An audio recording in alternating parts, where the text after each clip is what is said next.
xong cho hai đau thẩm nát cắt thẩm nông trong mày mới nào thôi rồi nhẹ là mày ôm hay cái đúng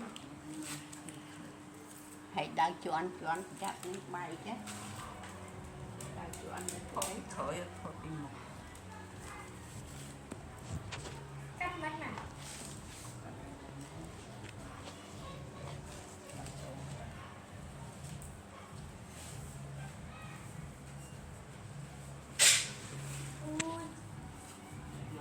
một cái chân chụp một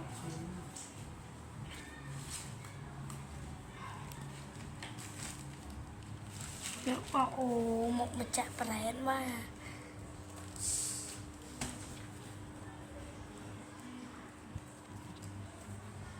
nè một mặt chạm bánh đây bà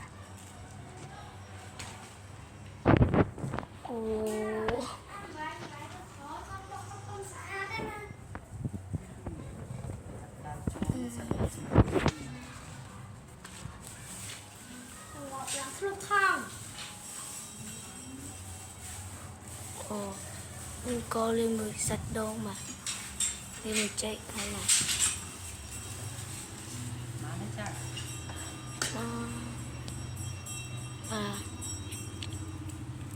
anh ấy không con mơ thế